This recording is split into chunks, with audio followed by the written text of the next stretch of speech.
Friends, कैसे हैं आप सभी लोग। आशा करते हैं आप सभी लोग अच्छे होंगे और अपनी पढ़ाई कर रहे होंगे और अपने प्री बोर्ड के एग्ज़ाम दे रहे होंगे। तो ये प्री बोर्ड का पेपर है। बच्चों की भारी मांग थी कि सर अर्थशास्त्र यानी इकोनॉमिक्स का पेपर लाइए। तो चलिए, पेपर है ये सॉल्यूशन के साथ भी है, तो इसको स्किप मत करिएगा, वीडियो को लाइक करिए और इसको देखते रहिए। देखिए, निम्नलिखित प्रश्नों के केवल उत्तर अपनी प्रश्न पुस्तिका में लिखिए। एडम स्मिथ के अनुसार अर्थशास्त्र का विज्ञान है। बिल्कुल बात सही है।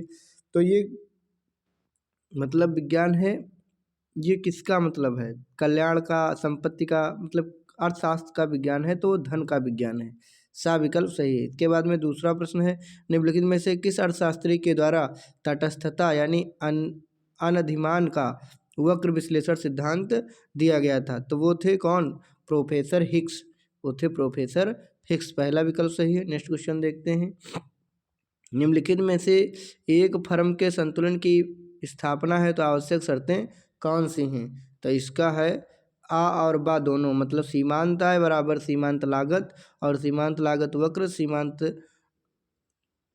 आगम वक्र से नीचे से काटें। ये यहाँ पे दोनों सही हो जाएंगे, आ और बा दोनों सही। निम्नलिखित में से कौन सा पद पूर्णतः बलोचोदार पूर्ति को प्रदर्शित करता है? इसका जो है राइट आंसर हो जाएगा एस बराबर 0। उसके बाद में देखते हैं विश्वव्यापी आर्थिक मंदी का कालक्रम क्या था? तो इसका जो कालक्रम था वो था 1929 से 1930। आर्थिक मंदी कब हुई थी? 1929 से 1930 में। निम्नलिखित में से कौन सा घटक आय प्रवाह को नहीं बढ़ाता है? तो इसका राइट आंसर हो जाएगा बचत।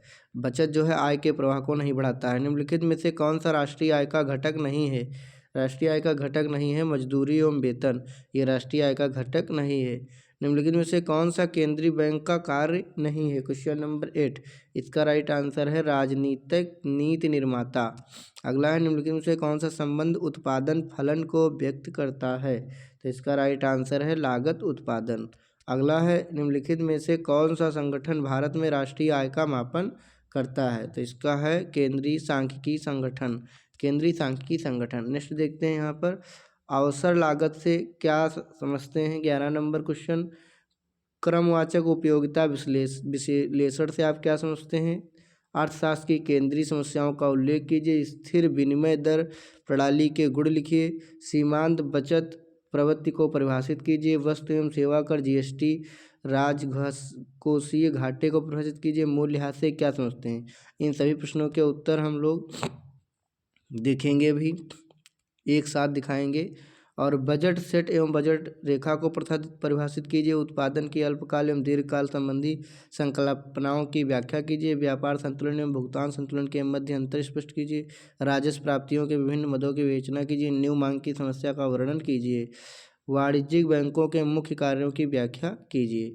ये 24 प्रश्न हैं। इन 24 प्रश्नों के आप लोग आंसर पहले देख लीजिए। ये पहला है अवसर लागत की परिभाषा।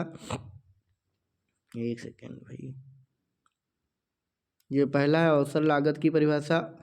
यहाँ पे कलर चेंज करना पड़ेगा। यहाँ पर जब कई निवेशों या व्यावसायिक विकल्पों पर विचार किया जाता है तो अवसर लागत एक अलग विकल्प चुनने से होने वाला संभावित लाभ है या उस विकल्प के मूल्य को संदर्भित करती है जिसका त्याग अपने द्वारा। यहाँ पर इसको आप पढ़ लीजिए, पढ़ने में समय लगेगा। ये दूसरा क्वेश्चन है और इसका एक क्रमवाचक उपयोगिता विश्लेषण का उत्तर है। स्क्रीनशॉट ले लीजिए आप। 13 नंबर, यहाँ पर अर्थशास्त्र की केंद्रीय समस्याएं, ये 13 नंबर का आंसर है। यहाँ पर कि किन वस्तुओं का उत्पादन किया जाए, ये पूरा पेपर है। इसका आंसर यहाँ पे मैं आपको दिखा देता हूँ। 14 नंबर प्रश्न का उत्तर है यहाँ पर इतना ही। ये 14 नंबर प्रश्न का उत्तर है। इसके बाद देखते हैं 15 नंबर, सीमांत बचत प्रवृत्ति को परिभाषित कीजिए। तो यहाँ पर सीमांत बचत प्रवृत्ति आय में परिवर्तन के कारण बचत में होने वाले परिवर्तन का अनुपात है। मतलब आय वाली नीचे रहेगी और बचत वाला ऊपर रहेगा, इसे हम लोग एमपीएस यानी सीमांत बचत प्रवृत्ति कहते हैं। जीएसटी क्या है? वस्तु एवं सेवा कर एक अप्रत्यक्ष कर है, इनडायरेक्ट टैक्स है जिसका उपयोग भारत में वस्तुओं और सेवाओं की आपूर्ति पर किया जाता है। व्यापक बहुस्तरीय गंतव्य आधारित कर है जिसे केंद्र और राज्य सरकारों द्वारा लगाए गए कई प्रत्यक्ष करों के स्थान पर लागू किया गया और ये 101वें संविधान संशोधन के द्वारा इसको लगाया गया है। चलिए 17 नंबर, एक मिनट, 17 नंबर यहाँ पे नीचे है। 17 नंबर, राजकोषीय घाटे को परिभाषित कीजिए। राजकोषीय घाटा सरकार के कुल व्यय और उसकी कुल प्राप्तियों उधार को छोड़कर के बीच का अंतर है, या दर्शाता है कि सरकार अपने खर्चों को पूरा करने के लिए कितनी उधारी की आवश्यकता है। नेक्स्ट देखते हैं 18, मूल लिहाज से आप क्या समझते हैं। मूल लिहाज परिसंपत्तियों जैसे मशीनरी, उपकरण और भवनों के मूल्य में टूट फूट, अप्रचलन या समय बीतने के कारण होने वाली कमी है। यह एक गैर नगद व्यय है जिसे लेखांकन में परिसंपत्ति की लागत को उसके उपयोगी जीवन काल में आवंटित करने के लिए दर्ज किया जाता है। 19 नंबर, बजट सेट एवं बजट रेखा। बजट सेट यह उन सभी बंडलों वस्तुओं के संयोजनों का संग्रह है जिन्हें एक उपभोक्ता बाजार में प्रचलित कीमतों पर जो है अपनी दी गई आय से खरीद सकता है। बजट रेखा, इसको भी आप लोग पढ़ लेंगे। अब यहाँ पर आ जाएंगे 20 नंबर, ये 19 नंबर था, हाँ ठीक। 20 नंबर, उत्पादन की अल्पकाल एवं दीर्घकाल संबंधी संकल्पनाओं की व्याख्या। तो अल्पकाल यह एक ऐसी समयावधि जिसमें उत्पादन के कुछ कारक जैसे पूंजी, मशीनरी स्थिर रहते हैं, जबकि अन्य कारक जैसे श्रम, कच्चा माल परिवर्तनशील होते हैं। दीर्घकाल यह एक ऐसी पर्याप्त लंबी समयावधि जिसमें उत्पादन के सभी कारक परिवर्तनशील होते हैं, फर्म के पास अपने उत्पादन के पैमाने बदलने की पूर्ण स्वतंत्रता होती है। दीर्घकाल। नेक्स्ट देखते हैं राजस्व प्राप्तियों के विभिन्न मदों की विवेचना कीजिए। राजस्व प्राप्तियों के मुख्य मद निम्नलिखित हैं। कर राजस्व, आयकर, निगम कर, वस्तु एवं सेवा कर, केंद्रीय उत्पाद शुल्क, सीमा शुल्क शामिल। गैर कर राजस्व, ये जो है लाभांश लाभ, ये सारी चीज़ें हो जाएंगी। न्यून मांग की समस्या का वर्णन, ये आप लोग इसको देख सकते हैं।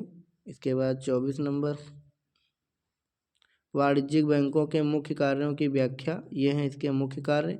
जमा स्वीकार करना, ऋण देना, एजेंसी कार्य, सामान्य उपयोगिता कार्य। इसके बाद में आप लोगों को दिखाएंगे पेपर, और फिर इसके बाद में इसके आंसर दिखाएंगे। ये हैं 25 नंबर का प्रश्न। तटस्थ वक्र से आप क्या समझते हैं। तटस्थ माने अधिमान, और ये व्याख्या कीजिए। मांग लोच से आप क्या समझते हैं। अथवा में कुल लागत, औसत लागत, सीमांत लागत के बीच संबंध, अथवा पूर्ण उपयोगिता के अंतर्गत, ये वाला क्वेश्चन करना है। 27 नंबर में एक द्विक्षेत्रीय अर्थव्यवस्था के आय का निर्धारण कैसे होता है, और ये इसका अथवा वाला करना है। अब चलते हैं आंसर पे। तो यहाँ पे हो गया था 24 नंबर। 25 नंबर, तटस्थ वक्र का संतुलन वाला आप इसको देख लीजिए, स्क्रीनशॉट ले लीजिए। एक सेकेंड भाई। बजट रेखा स्पर्श बिंदु अधिकतम संतुष्ट। और अब देखेंगे 25 नंबर, ये 25 नंबर अथवा वाला क्वेश्चन है, वही मांग लोच वाला। अगर उसको नहीं लिखते तो इसको लिख सकते हैं आप। फिर इसके बाद में देखेंगे 26 नंबर, ये 26 नंबर प्रश्न है, मेन वाला प्रश्न है। इसके बाद अथवा वाला है 26 नंबर, ये 26 नंबर अथवा वाला है आंसर। ठीक, इसके बाद में 27 नंबर द्विक्षेत्रीय वाला लास्ट क्वेश्चन, और इसके बाद में इसके अथवा वाला। तो चलिए, आशा करते हैं आपको ये पसंद आया होगा वीडियो। मिलते हैं आपसे इसे नेक्स्ट वीडियो में। वीडियो को लाइक ज़रूर कर दीजिएगा और अपना पेपर दीजिएगा। धन्यवाद।